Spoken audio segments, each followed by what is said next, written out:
there was like this obsession that I had for a little bit of like every syllable needing to rhyme, like so multi-syllabic words, like or if I were to say like I heard they cap at you and murdered capitals without no purpose, factual enough to murder dad of a son, daughter of a mom, dad got her a gun, hotter than sun. You see every one of those syllable counts, they rhyme, and then I lead into the next syllable. I need to lead into what I'm saying. There's like this obsession that I had that it was like a puzzle. Every word needed to rhyme almost. Yeah. Oh, like, there's a community he says like leftovers for Spanish, like your breakfast is your leftover but with an egg. Yeah. he's not even lying. He's fucking tortilla, egg, and chorizo. Like, there you go. We call ourselves CiiiTY, but we global. And everybody that has a voice is allowed to be vocal. For a guy as talented as you are, how easy was it, or how difficult was it to, you know, partner up with someone on the records like you have been doing? He's the reason why I even make music, dude. He's the reason, like literally the reason why I make music. And he one day he was getting a settlement from you know, his grandmother passing away and stuff. And he was like, hey, he came in the room at his house and he's like, I'm getting studio equipment, you're gonna start rapping. I was like, nope, not gonna happen. I'm not making music. And I was like drinking and stuff at the time, and one night we got drunk and we were just like rapping, and I made a song and made another one, and then made another one, and then made another one, and like I was producing and making beats back then. I don't make beats anymore. I want to get back into it, but I just kind of fell in love with it, man. It made me feel this feeling that I never thought I could feel, and it was like, this is what I've been missing out on this whole time. I think everybody has this like urge to want to create music. Like everybody in the world wants to, you know, like to express how they feel. I forget which interview it was, but you know, one of my friends told me, because you know, when we used to hang out and we go to Miami and stuff like that, and everywhere we go, we'd all freestyle the entire drive. Yeah, we'd freestyle the entire drive. Those highway drives, yeah, and it's like say anything, and you know, it's so fun. And my man was like, yo, he was like, yo, I feel like everyone should make music. Yeah. Even if you don't put it out there, like everyone should make music. You find things that you didn't, the claircognizance, knowing something you didn't know you knew. You start finding stuff out about yourself. If you just use your subconscious mind, your subconscious mind rules like what 95% of your entire day. You're on cruise control most of the time. Yeah. So like with me, like there's times that like I'll say stuff and I'm like, oh shit, and then I'll go back and listen to things like, what the fuck, I said that. Yeah. Like, did I mean to say it like that, or did I mean to mean it like that? Yeah. But I just, sometimes it feels like I'm like this receiver, just receiving things and just recording and saying whatever it is that I need to say, that I need like at the time. And I feel like everybody should be able to experience that, you know, like experience emotion. You know, art is emotion. There's no art without emotion. Yeah. There's no music without emotion. You know, you think about the people that suffered through slavery, and to get themselves through the hard times, they would sing, and they would sing these hymns and stuff together, and to keep themselves sane, you know. And some of them are crying while they're singing, some of them are happy while they're singing, and there's always an emotion for everything in art and music especially. Yeah, our body is a stereo. Yeah, dude. Like a receiver, like a stereo receiver. You find the right frequency. Someone got turned that Bluetooth off. Some of us stuck on some bad frequencies. Who's hooked up to the Bluetooth? let me get the aux. Where you gonna plug that? Yeah, that's crazy. Yeah. So you got a project coming out tonight. Yeah. Talk to us about it. I think by the time you guys are done with this, it's gonna drop. Yeah, so it'll be out, but it's called. Well, yeah, just speaking. In advance, right? Yeah. Don't want to age things, but anyways, LuvAddict. It's called LuvAddict, and it's about having an addiction, ironically, you know, and about being addicted to love, and that, you know, that drug of choice is love itself. And I speak in the manner of drugs, but like obviously about love as time goes on and stuff. Because it's the same thing. Yeah. The whole thing is just a conceptual project, and it's just about being an addict and being in love. You know, like I love being in love. I love the idea of love, and I was also an addict at some point in my life. So why not put the two together? You know, like what snack are you addicted to? Like little Oreos, something so small like that you just have to eat all the time, or you used to have like a bad habit with it. Dude, fucking soft pretzels and French fries. She fucking kills me about it. I don't know why. Fuck it, I'll tear up some fucking French fries. I'm like, get some French fries. They don't even sell French fries here. It's a fucking pawn shop. But like I just want French fries everywhere I go, dude. It's a pawn shop. That's funny. That's hilarious. Yeah, and the soft pretzels. I love soft pretzels. I don't know why. Yeah, yeah. You know, like I catch myself, like if I start eating, I just won't stop. Yeah. But it's not something I'm ever crave. I don't really crave anything. Yeah. I don't, probably maybe French fries. I don't eat meat. I'm a vegetarian. I'm pescatarian more than anything. Yeah. But I will eat fish when I feel like I want something like that, of that substance. But I mostly plant-based, and there's nothing really that I like crave like ever. I don't crave meat. Never did crave meat. Did you eat meat at some point and you just okay. Yeah, I come from a background where it's like my mom, you know, being Mexican, she cooked a lot of meat, like a lot of pork and stuff. And say your tias and tios. Yeah. Oh yeah. Oh yeah. I don't think my aunts and shit don't even know. You know, I don't think I have any uncles. Like, yeah, my mom has all sisters, and obviously their husbands. But growing up, my mom, and like being from the South too, so it's like always like fried chicken and fried gizzards and like just Southern food, like coming from Texas and stuff, barbecue, all that stuff. Oh man! And then being Mexican, you know, getting pork, lengua, like all that types of shit. They disowned you when you switched over. Nah, my mom was. But they'll make you think about it every day. Yeah, they like my other family probably. Like my grandmother would probably got something to say. They think something's wrong. They think you sick. What's wrong with you? Now my mom's very like open to anything and everything I do. My mom's like main thing in life was always, especially what she would say to me was just like, "You're a flower, and I'm not gonna halter you from doing what you want to do. However you want to be, whatever you want to be, however you want to be, do it. Whatever you want to say, however you want to say it, say it." That's beautiful. Yeah, sure. This is your life. And that's good for you because our culture, sucks nasty as shit. Yeah, dude, I swear to God. The pork, they love pork. They love pig. Yeah, that's what I'm saying. They love menudo. They love that pig. Yep. Pork, like, pork. Everything is in like pig. Because then you can think about like how easily accessible ancestrally it was for these people to, you know, pigs, like they were more sustainable in a climate like that. That's another thing. That's like true. You can't tell somebody like, well, you need meat. Well, you don't know where I come from ancestrally. You don't know if it was easily accessible for me to get a fucking cow. It's fucking cold up here, bitch. But that's true. Yeah. So like, there's a diet, and I think that everything stems around like this climate of just spending money. Like, how do we get people to spend money? You need this. You need that. Buy this. Buy this. You need to see these people on TV. You want to see these fucking people on TV. Don't tell me you don't, bitch. You want this food. Go get a fucking burger. And people buy into that. Because a lot of people, I hear people say they need certain things that I'm like, yeah, that is a want. Yeah. And people like, or like they cannot differentiate the two from what they want and what they need. They just feel and like. And that could stem from like a psychological like behavior of like maybe their parents be like, all right, well, fuck it. Here, take it. And then like coming from my background, like, nah, motherfucker, you can wait till we get home. Right. You know what I'm saying? Like, bitch, you ain't get shit. You're gonna wait till I cook something, bitch. Yeah. I'll make a burger better than Yeah. We ate that yesterday. Bro, like, there's a community he says like leftovers. For Spanish, like your breakfast is your leftover but with an egg. Yeah. he's not even lying. He's fucking tortilla, egg, and chorizo. Like, there you go. Yeah, survivor shit. Like that's waste my damn food. It's like one of those things you open the door for like a split second. Stop fucking AC in the whole neighborhood. Right? Yeah. Let my friends eat a few things. Why the fuck you feeding the whole fucking neighborhood? I'm not. But like that's why like Mexicans, or you know, I guess what they would call it minorities. Yeah.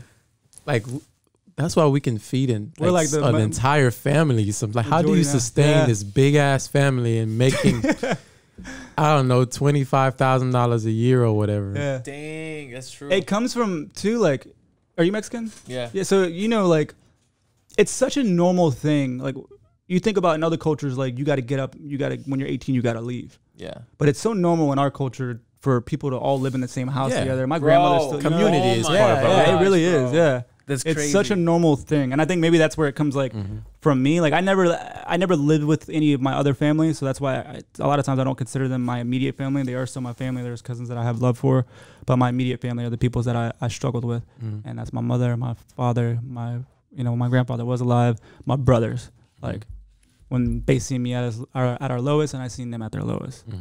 Yeah. That's true. Mexicans got like 8 cars on the lawn. Oh my god, dude! I had like a fucking. At one point, we had like a van, 2 trucks, a fucking I see car, a car that doesn't even work. Like there's just a car sitting there. I'll get to it someday. They don't get rid of anything. Don't ask me fucking questions. I'll get to it someday. Yeah. Bro. Yeah. A car's been there for fucking 12 years. What's going on with it? Yeah. But it's cultural, I think. Yeah. I think it's cultural. Like, I mean, what's more important than family is like where we come from with it.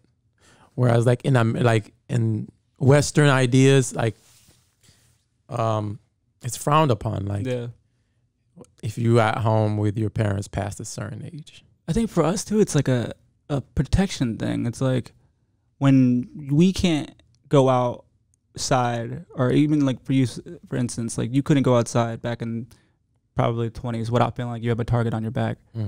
So it's like think about 400 years of that, of having to be with a tribe and having to be with people that you call family. That you guys are always going to be more. You're going to be more dangerous and stronger in groups. So like when you have this societal idea that these people, not going to say who, actually I can because I'm white, but you see like some white people feeling very comfortable going out alone because they come from this ancestral background that it's like, well, this is my city. I built this city. But did you build it or did they build it? You know what I'm saying? There's a rapper called named Denero Ferrar. He's got a song called Gentrification. And he's like, we built this shit. Yeah, we built this shit. But you can't be like, my ancestors built these roads and da-da-da. Did they? They might have watched it get built, and they probably forced people to build it at some point. But I like how fearless you are with speaking on certain topics in your music. That's very important to me. Yeah, you say a lot of shit in your music. And I think I forget which song it was, but you were Programmers. Yeah, I think that's the one. Yeah, Programmers. You got very political in that one. Yeah, and I was just like, I wouldn't do it again. Political. I won't do it again. You should for a minute. It's not maybe for a minute. Yeah, I'm a little restful. I don't want to be that guy that does stuff like that. I just want people to be like, to see that I could do conscious rap. I can do this. I could do that. You listen to all these remixes that I just dropped. I can do whatever you put in front of me. I can do it. If he can do it, she can do it. I can do it. So I want to do everything. Yeah, I want to do every sound I could possibly do. I want to do. What are we? What sound? What like describe this upcoming project? I know we kind of touched on it a little bit, but like, are we getting anything different from you?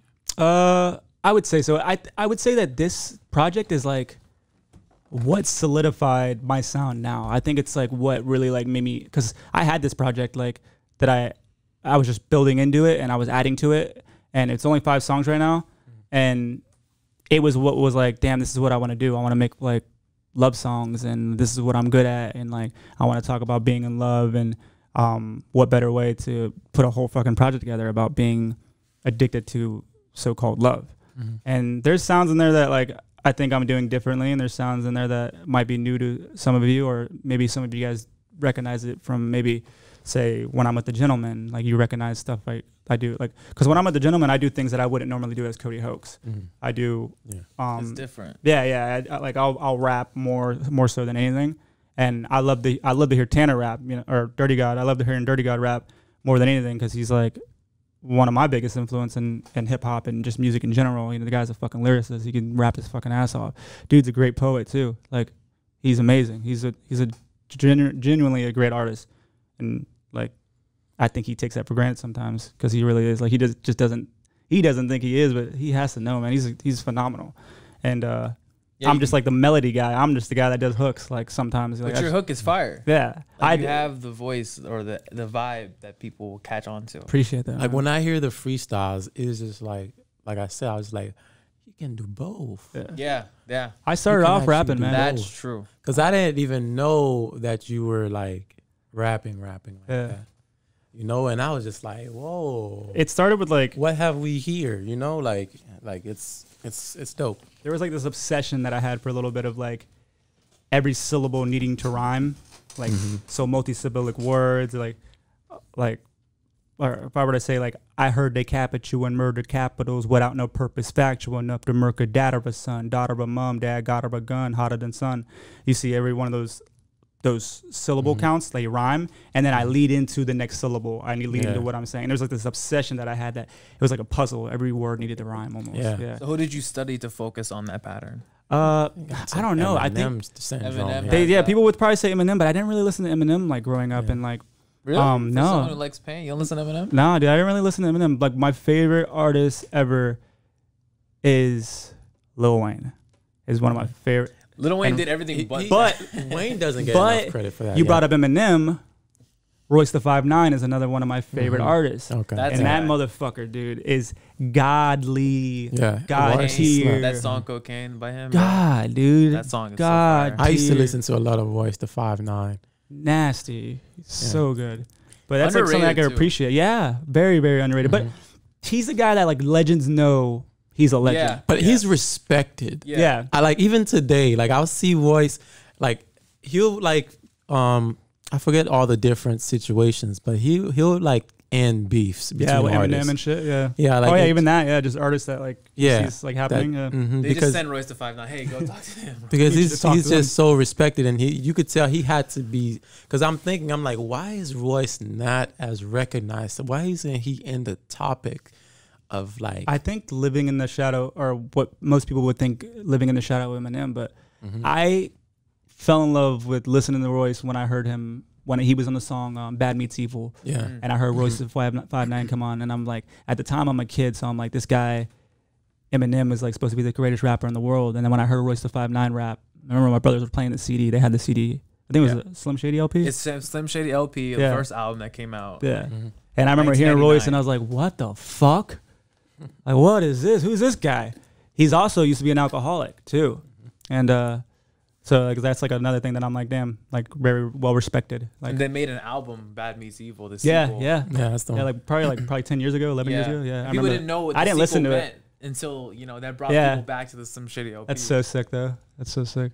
But yeah, he was fire. I met I don't know if you know who King Crooked is, Crooked Eye. Crooked Eye, yeah. They're in Detroit. Slaughterhouse. Yeah, yeah. Slaughterhouse. Okay. I was in I was He's a lyricist. about to throw a fucking curveball there for you guys. I was on a TV show called One Shot on BET, and Crooked Eye was actually my judge on this show. And there was like 2,000 of us, or maybe 1,500 of us, that went to this competition, to this. That's the one. I think King DYFL was on that one too. One shot. S-Psych was in there too. She's a female rapper out here. Yeah, we know her. Yeah, she was in there, and that's where I met her. She and I used to actually do shows out in Port St. Lucie called City of Sound, and we were like, we were the main artists on this card, and we would bring other artists come in. We brought Kasky out there and like people like that. But it's just funny because like I met her through that show. But yeah, Crooked Eye, I was in the top 50, and I met Crooked Eye and shit. And probably like a year later, I opened up for Ritz. I don't know if you know Ritz is, but he's a rapper on Strange Music, and I opened up for Ritz and Crooked Eye and Horseshoe Gang, and Horseshoe Gang is like Crooked Eye's brothers. And I walked up, and then the Horseshoe Gang guys were like, yo, this is that dope one, remember this guy? And like Crooked Eye came out, and he was like talking to me about the show and shit. And yeah, it was just crazy because I had met Yelawolf like a few months before that, before I even opened up for him. I opened up for him at Propaganda, talking about Propaganda in Lake Worth, yeah. And Yelawolf was there? No, Yelawolf is in Key West. Oh. And I was just walking towards Duval Street. I came out of a restaurant, and my girlfriend at the time, she wasn't behind me. I was like, oh shit. So I like stepped aside because there was like this couple behind me. And when I stepped aside, I stepped on these stair steps, and I see this guy walking. He has a Slamerican hoodie on. He has a hoodie on. Yelawolf, yo. Dude, I was like, I grabbed him by the shoulder. I was like, are you Yelawolf? And he was like, yeah, bro, what's up? And I was like, Oh, he had to look up to you? yeah, because I was on the stair steps. I was on the stair steps, but he was like, all right, because I was like, is this real? And he was like, all right, dude, and then like just walked away. And I was like telling my girlfriend at the time, I was like, man, I wish I should have got a picture with him. And I'm not that type of guy to do that, but at the time I was like listening to Yelawolf heavy. And Yelawolf was cold. Yeah, he was hard. Yeah, he's still hard now. He makes like folk. He makes like folk music, like country folk, like blues. I love country blues, but or like blues music in general. Like one of my favorite artists is this artist named Jack White, and he really put me on the blues, like country blues. But he turns around and he walks up to me, Yelawolf, and he's like, "Hey man, like we're about to walk up to Duval Street. You want a picture on Duval Street? Like it's a really that's like a poppin' ass fucking street on QS." And he was like, "Oh, we'll take a picture right now. Like, you know, it'd be really cool to show your friends and stuff." And I was like, "Hell yeah!" So took a picture, dude. And he's like telling me about this album that he's working on, and it was like crazy because I was like, "Yo, I'm about to open up for CiiiTY," and he's like, "Yo, you're like, don't give up. You're destined for this shit." Because like they're in the same label together. Yeah, you know what I'm saying? So it was like so weird that like all this like happened like Shady within Records. like a year. Yeah, Shady Records. Yeah, but Shady or Yella just got off though. He's not on there no more. But he was on there for a long time. But yeah, he was on there for a minute. Yeah, I don't think CiiiTY might be on there, but I'm not sure. Slaughterhouse. Yeah. Man, that's crazy though. Yeah, it was, dude. It was so weird. That's like, gotta be like, I don't know. That's gotta be some. It's gotta be like a reassuring kind of thing for you, right? Like it is, man. And sometimes I gotta remind myself, man. I've only been technically doing this for real, for about a year. This month is exactly a year. These songs that are dropping tonight. Well, you're doing it solo for a year. Yeah. Do you miss being in a group? Sure. Sometimes. I mean, it's nice to like feed off like each other and stuff, but it's also nice for us to go about doing our solo stuff together, or doing solo stuff, so people could see that we don't need to anchor onto each other to make music. We can make great music without having to make great music as the Gentleman, you know. Sure. So you're no longer doing Gentleman? No, we will, you know, like I'm sure we will, but like right now we're just worried about he's going to school and doing, you know, he's got a kid to take care of and stuff, and it's always there. Like he's just, it's like riding a bike to him. He can always just get behind a mic and record whatever and say whatever the fuck he wants. That's just who he is, you know. What advice or what can you say to like people who go through things, or maybe just your fans in general? Like, what would what would you say to them of importance? I would say rewind this back and listen to what I said. Yeah. But you did say a lot of we already said a lot of good stuff on the center. And at the same time, you're not your emotions. Don't be your emotions. Don't let them control you. There's a problem, or there's a solution to every problem. Every problem has a solution. I don't care how big you think they are. Sometimes it's not the solution that you want it to be, but use that solution for now and go about your day. Learn how to plant seeds. Don't tell people how to nurture these seeds. However they nurture it is how they nurture it from there on out. That's what they do. You can't tell people how to see the same color as you. A bird is only a bird because someone told you it was a bird. Let their world be their world. Let them create their world. Plant seeds. Love yourself and love others. Respect yourself. Because if I loved and respected myself, I wouldn't have put myself to that predicament that I put myself through. That's right. You know? We strive to motivate, inspire young minds so they don't go to waste. We call ourselves CiiiTY, but we global. And everybody that has a voice is allowed to be vocal.